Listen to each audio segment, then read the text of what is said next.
Bonjour à tous et toutes, on est en direct sur Brut, Rémi Buzine.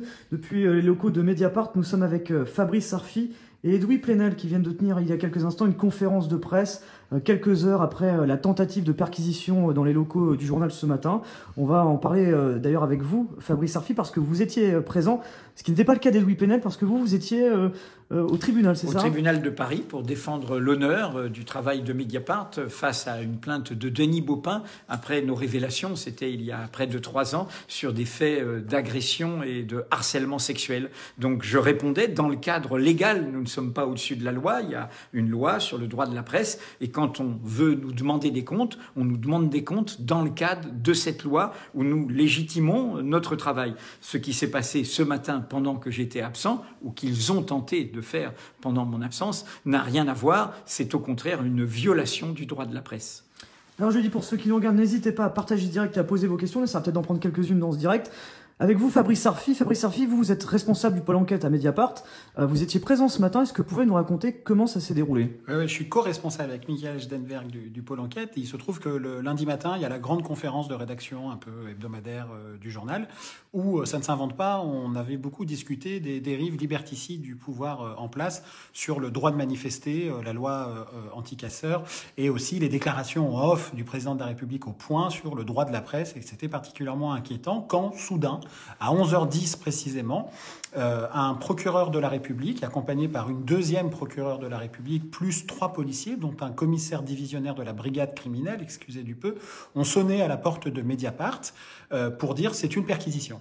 Voilà. Ce qui est inédit dans l'histoire du journal, hein. Ça n'est jamais arrivé en 11 ans d'existence à Mediapart que nous soyons la cible et, si j'ose dire, même la victime d'une tentative de perquisition. Nous avons échangé avec Michael Schdenberg, donc, qui dirige le service des enquêtes avec moi, avec les représentants de l'autorité judiciaire et policière, qui nous ont expliqué qu'ils agissaient dans le cadre d'une enquête préliminaire qui venait d'être ouverte par le parquet de Paris pour atteinte à l'intimité de la vie privée de monsieur Benalla, suite aux révélations que nous avions faites la semaine dernière, basées sur une dizaine de sources indépendantes, des documents inédits et des enregistrements sonores qui en rien ne violaient la vie privée de M. Benalla, puisque nous révélions que M. Benalla et son acolyte M. Kras, avec qui il est mis en examen dans l'affaire des violences du 1er mai, ont violé leur contrôle judiciaire en se rencontrant secrètement à Paris le 26 juillet dernier pour imaginer la destruction de pièces et de preuves dans ce dossier, qu'ils se sont réunis pour parler du contrat russe, un contrat sécuritaire signé du temps où M.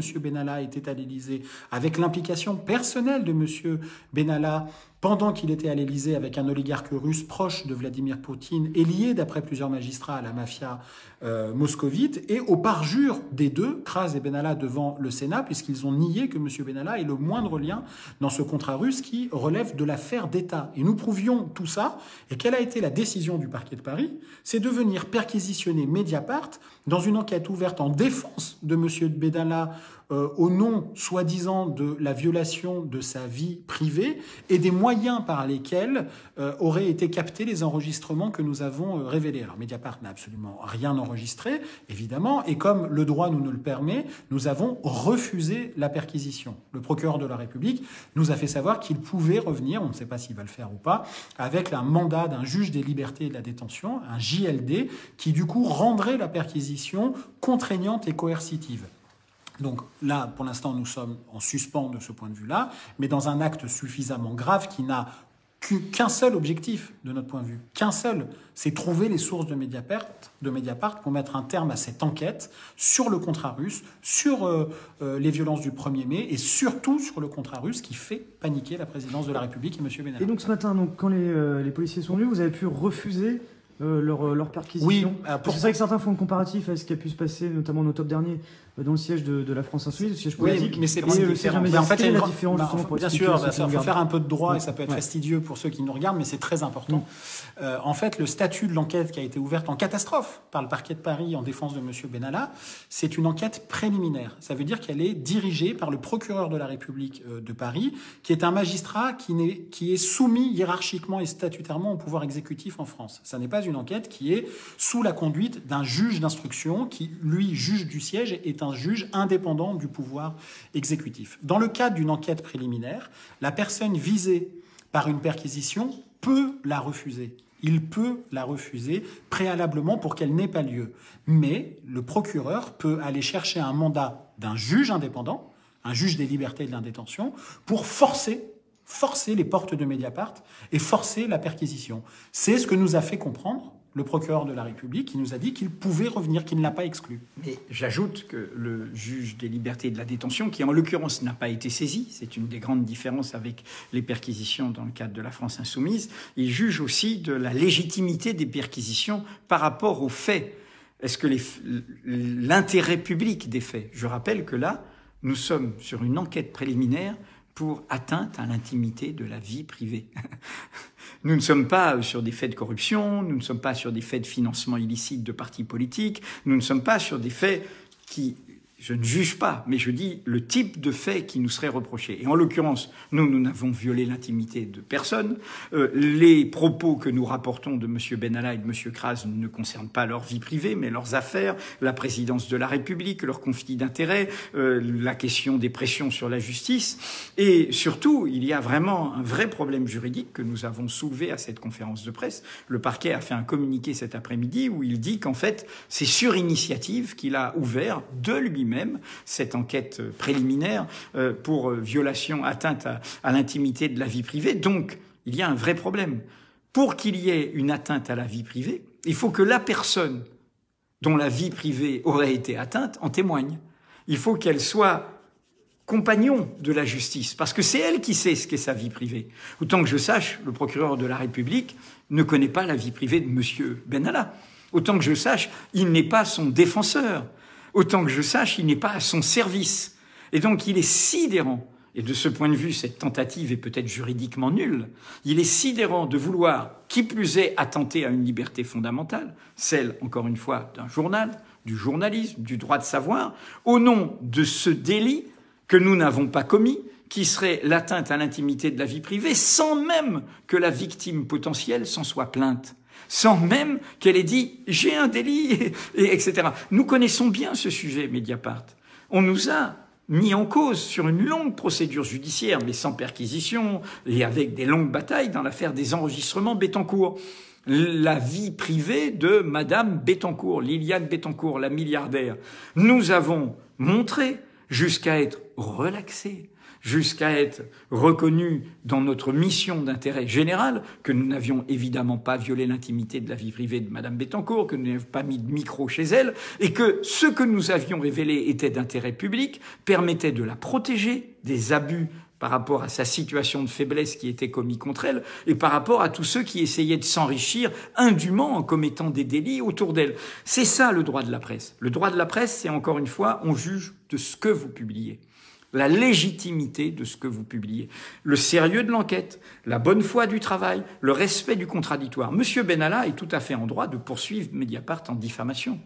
Il est tout à fait en droit de nous demander des comptes dans ce cadre-là, bien sûr, et nous répondrons, comme j'étais ce matin en train de répondre dans l'affaire Baupin. C'est le code de la route dans une démocratie. Que le parquet, rappelons-le, qui n'est pas une magistrature indépendante, qui dépend du pouvoir exécutif. Qui plus est, le parquet de Paris, dans sa nouvelle configuration, avec un procureur de la République qui a été nommé par choix personnel du président de la République, Emmanuel Macron lui-même. Les 3 candidats pour ce poste, qui avaient été retenus par le Conseil supérieur de la magistrature, par la collégialité de la profession, et entendus et acceptés comme 3 candidats faisant l'affaire par la garde des Sceaux elle-même, par le Premier ministre lui-même. Ces 3-là ont été, fait du prince, rejetés par M. Macron, qui a choisi l'actuel procureur, M. Rémietz, dont le premier action d'éclat est cette tentative de perquisition dans un journal. On sait qu'à Mediapart, vous avez révélé régulièrement des affaires. On parle justement de plaintes qu'il y a pu y avoir à plusieurs reprises. Est-ce que c'est la première fois qu'il y a une perquisition dans les locaux de Bien sûr, bien sûr. Vous savez, dans beaucoup d'affaires, notamment révélées par Fabrice et toute l'équipe d'investigation qu'il anime avec Michael Achdenberg, nous mettons des preuves. Vous savez, nous sommes un journal du 21e siècle, comme Brut est un média du 21e siècle. Donc nous, avant, dans la presse, on avait des documents écrits, imprimés ou polycopiés, ou des notes. Bon, aujourd'hui, notre matériau, c'est aussi bien des vidéos que des sons. D'ailleurs, l'affaire Benalla, elle démarre avec des vidéos. Et personne ne se pose la question de l'origine de ces vidéos. L'important, c'est ce que montrent ces vidéos, les violences policières commises par messieurs Benalla et Kras contre des opposants politiques, pacifiques. Pour nombre d'entre eux, on le voit notamment au Jardin des Plantes, dans les vidéos que nous avons révélées. Donc, il y a des éléments matériels que nous mettons sur la table, les sons, des textes, des documents, des images, des vidéos, c'est ça que nous faisons comme travail. Et quand la justice est concernée par ce que nous révélons, qu'est-ce qu'elle nous dit? Elle nous envoie une réquisition et elle nous dit, ça nous intéresse pour notre dossier judiciaire d'avoir la pièce elle-même. Et en général, à Mediapart, nous l'avons fait dans l'enquête libyenne. Quand nous publions le document libyen, qui est l'image d'un document libyen, qui vaut aujourd'hui à M. Sarkozy d'être mis en examen. Et Mediapart a gagné sa bataille, vous le savez. Récemment, la Cour de cassation, ce document n'est ni un faux matériel, ni un faux intellectuel. Eh bien, nous le transmettons à la justice. Nous ne répondons pas aux questions sur son origine, secret des sources, mais nous le transmettons. Donc, nous donnons les documents bruts qui sont au cœur de notre travail.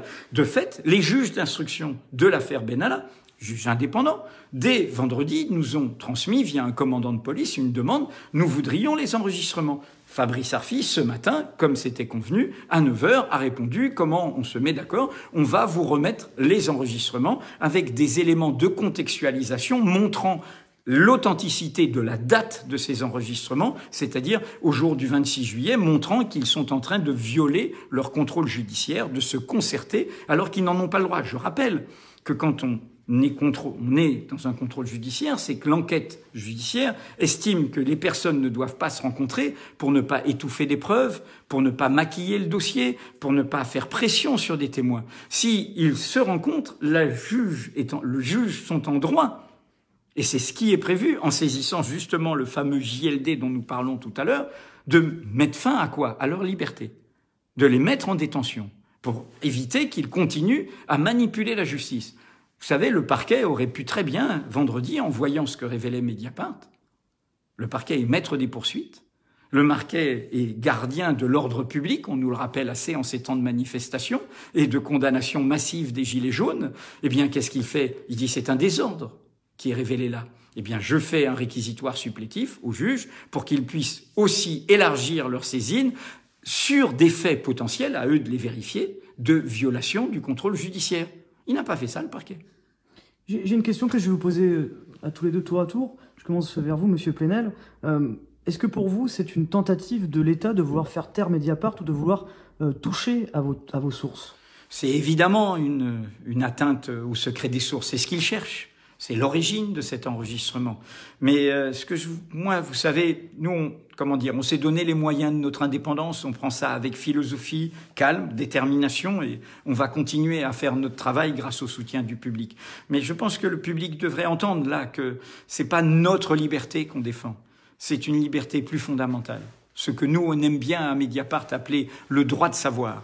Le droit de savoir tout ce qui est d'intérêt public. En effet, il y a actuellement une dérive au cœur de l'appareil d'État, au cœur de certaines institutions, et je dirais au sommet de l'État en la personne du président de la République, qui est au fond d'essayer de mettre de côté, d'affaiblir, de discréditer, voire d'entraver une presse qui dérange. La presse, c'est le pluralisme. Et il faut une presse qui dérange. Il y a une ironie dans toute cette affaire. Quand M. Macron, en juillet, a défendu Alexandre Benalla, c'est la fois où il a dit qu'ils viennent le chercher en disant le responsable c'est moi, devant comme un chef de clan face à ses parlementaires. Il a eu cette phrase très étonnante. Nous avons une presse qui ne cherche plus la vérité.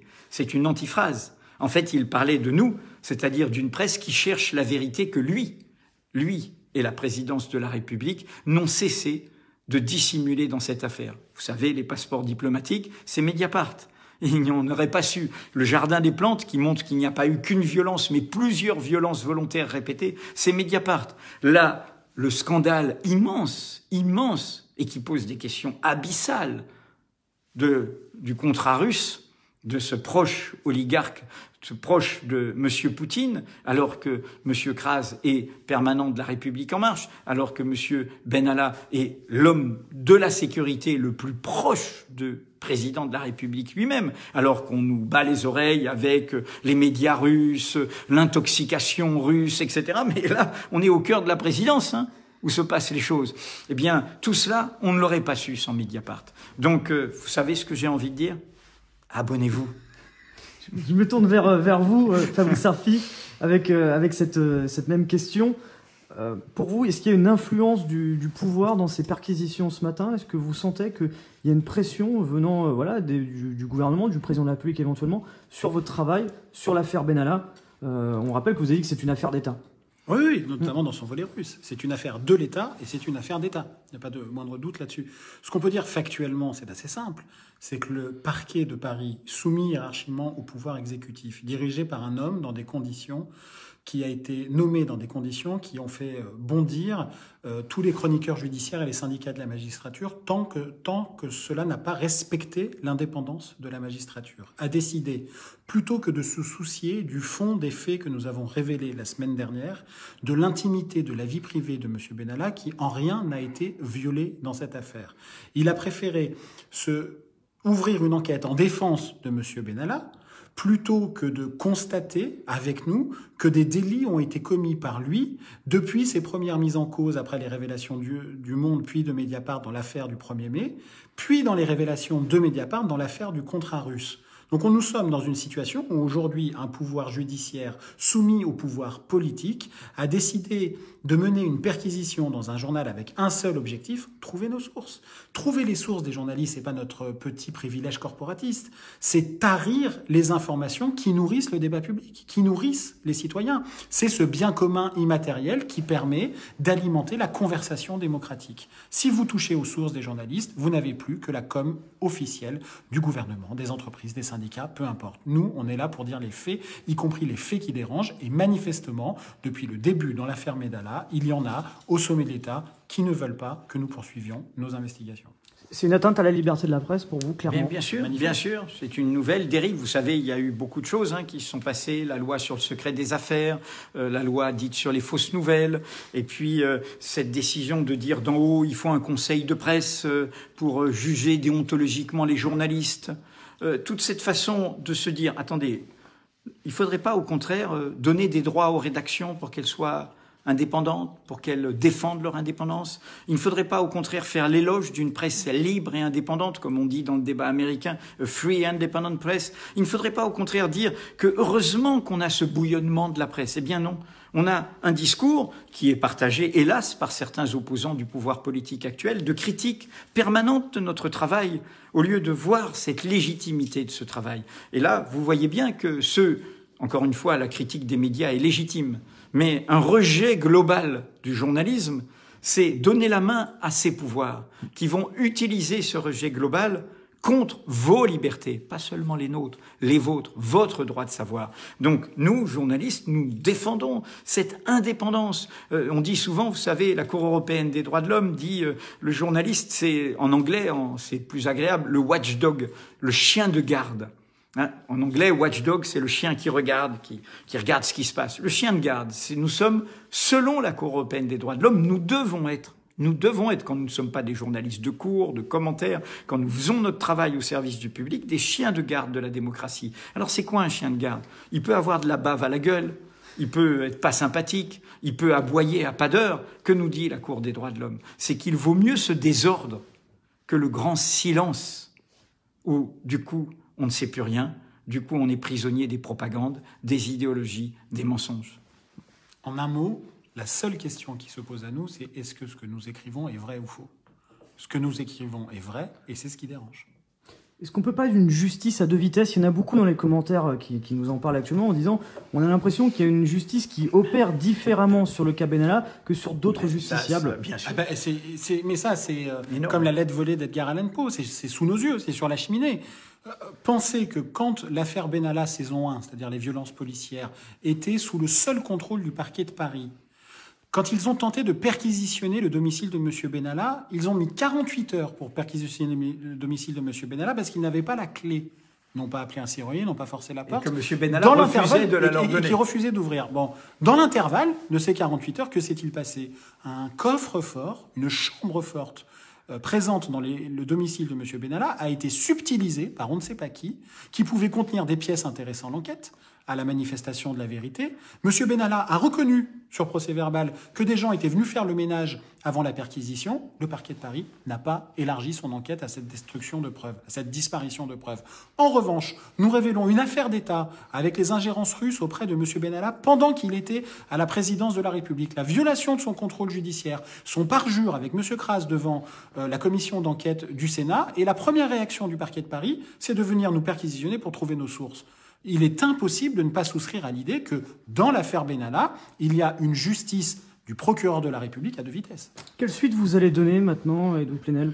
D'abord, comme ça a été expliqué à la conférence de presse, nos avocats ont fait diligence pour remettre les éléments documentés que nous avions révélés dans cet article au juge d'instruction, faire savoir au parquet et derrière le parquet au juge des libertés si le parquet avait l'intention de le saisir pour poursuivre dans son intention de nous perquisitionner et pour dire, écoutez, fermez le banc.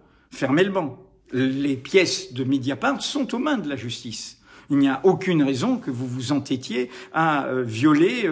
C'est-à-dire qu'ils peuvent avoir accès à cela sans venir perquisitionner vos locaux. Bien sûr, s'ils persistent, c'est que c'est pas ça qui les intéresse. C'est pas le fond qui les intéresse. C'est d'où ça vient.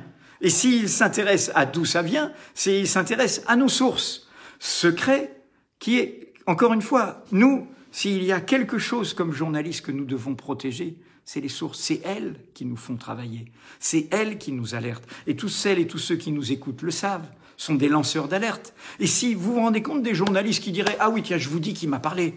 Ah, je tremble parce que vous venez me perquisitionner, donc je vous dis, bah non, nous, plutôt se faire découper en rondelles que de dire quoi que ce soit sur nos sources. C'est le secret des secrets. Hein. Vraiment, c'est comme si nous rompions le contrat de confiance avec le public lui-même qui nous alerte. Après, c'est notre travail. Peut-être qu'une alerte n'est pas suffisante, qu'il faut recouper, qu'il faut vérifier. Ça veut dire que parfois, il y a des gens qui nous donnent des affaires, qui nous alertent sur des affaires, et puis on dit, ben non, on peut pas publier, ça tient pas, ou on n'a pas suffisamment de choses, etc. Mais ça, c'est notre travail, et nous prenons notre responsabilité. Encore une fois, nous nous rendons compte de ce que nous publions. Est-ce que vous avez un message aujourd'hui, peut-être même à Christophe Castaner, au ministère de l'Intérieur, vis-à-vis de ce qui s'est produit aujourd'hui? À l'Élysée. À l'Élysée pour vous? Mais non, mais la question c'est l'Élysée. L'homme qui a d'un trait de plume refusé les procureurs que le Conseil supérieur de la magistrature, la ministre de la Justice et le Premier ministre soumettaient pour le poste du parquet de Paris, c'est le président de la République, qui fait une espèce de justice qu'il décide par fait du prince à sa main, dont nous voyons bien là l'efficacité du point de vue qui est le sien. Donc le seul message qu'il y a à dire à M. Macron, qui a dit, en effet, le 24 juillet dernier, dans son discours sidérant à la Maison de l'Amérique latine, dans lequel il a mis en cause le Parlement, la justice et la presse, en disant « les journalistes ne cherchent plus la vérité », bien que nous n'allons pas arrêter de faire notre métier, c'est au contraire chercher la vérité, y compris celle qui le dérange. Moi, je voudrais faire un message plutôt au public. Nous sommes au service du public. C'est ça notre indépendance, c'est ça notre garantie. Vous savez, on a une formule à Mediapart, seuls nos lecteurs peuvent nous acheter. Et je voudrais, parmi ce public qui est divers, qui est varié, qui a ses sensibilités, et on le voit bien sûr dans les mouvements sociaux actuels, notamment le mouvement des Gilets jaunes, je voudrais dire à tous ceux qui partagent ce que nous défendons à Mediapart, une république démocratique et sociale, plus de démocratie, une république vraiment délibérative, une république plus parlementaire, une république où le pouvoir personnel ne confisque pas la volonté de tous, qui partage aussi ces idéaux d'égalité, de droit, eh bien, leur dire, vous voyez, ce journalisme qui parfois vous dérange, qui parfois vous bouscule, qui parfois est insuffisant, et vous savez bien que Mediapart mène ce combat aussi bien au sein du journalisme et parfois contre certains journalistes un peu trop complaisants, un peu trop suivistes, eh bien cette profession, il ne faut pas la jeter avec l'eau du bain.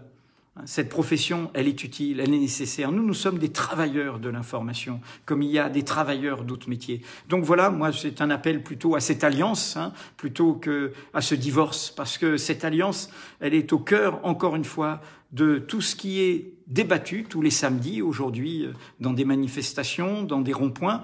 Ce sont des enjeux très importants et nous espérons que tous ces enjeux iront du côté d'une exigence démocratique, d'une exigence sociale et non pas vers ce que nous dénonçons là, des dérives autoritaires, des dérives verticales, des dérives confiscatoires du bien commun. Et c'est cela, quelles que soient les étiquettes politiques, elles ont beaucoup de visages dans le monde actuel. Eh bien, c'est contre ces dérives qu'il faut se serrer les coudes. Et voilà ce que j'ai envie de dire. Moi, voilà, notre message, il est au public. Que Monsieur Castaner, que Monsieur Édouard Philippe, que Monsieur Emmanuel Macron l'entendent. Mais l'entendre, c'est pas seulement entendre Mediapart. C'est entendre ce qui sourd du pays aujourd'hui par rapport à cette promesse qu'ils avaient faite il y a 2 ans d'une révolution démocratique profonde.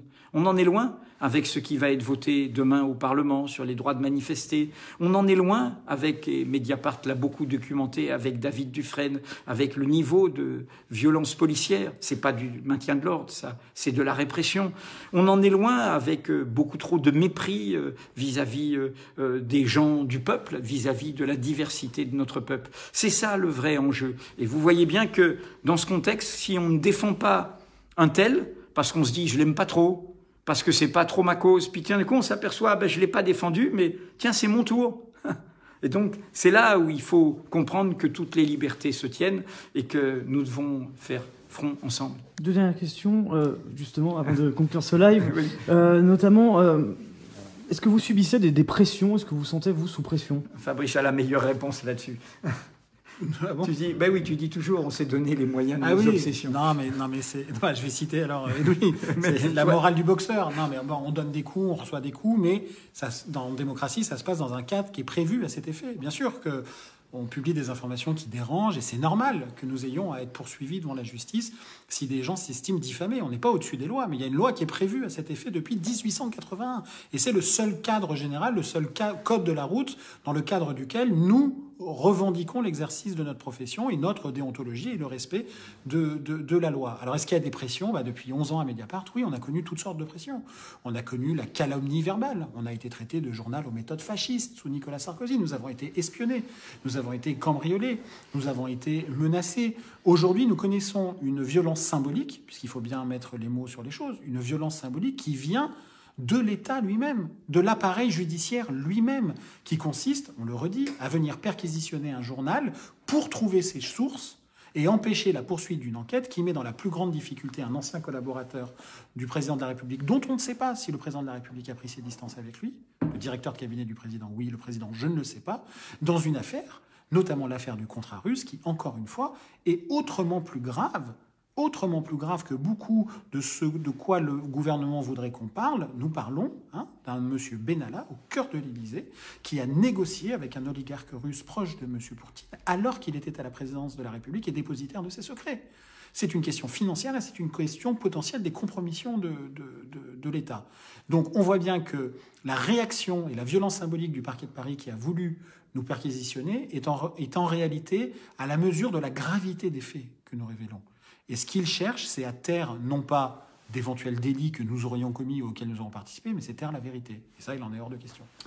Justement, pour conclure, cette dernière On a question, travaillé. avant de vous libérer, de vous remercier en tout cas d'avoir accordé cette interview exclusive à Brut. On parle beaucoup en ce moment de la défiance envers les journalistes, envers les médias. De par votre carrière, est-ce que c'est quelque chose que vous ressentez comme inédit à son niveau ou... Oui. Et puis aussi, comment on peut répondre à ça? Comment on peut réussir à réconcilier, entre guillemets, le peuple et la presse? Je vais vous faire une double réponse. Ce qui est inédit, il y a toujours eu des campagnes, des attaques, etc. Ce qui est inédit, c'est que des responsables au plus haut niveau de la politique, soit des gens qui sont aux affaires, soit des gens qui souhaitent être aux affaires, donnent le feu vert à la haine du journalisme. Ça, c'est inédit. Ça, c'est inédit. Ça, c'est scandaleux. Le président de la République est gardien de la Constitution. Il ne peut pas dire « nous avons une presse qui ne cherche plus la vérité », alors que lui, il n'arrête pas d'étouffer la vérité. Je rappelle que pendant 2 mois, ils ont étouffé l'affaire Benalla. et en se disant ça va pas se savoir et on va le garder à l'Élysée, malgré ce qu'il a fait. Et il a même demandé début novembre de l'indulgence pour Benalla, faut quand même. Et ensuite les passeports diplomatiques, les voyages, etc.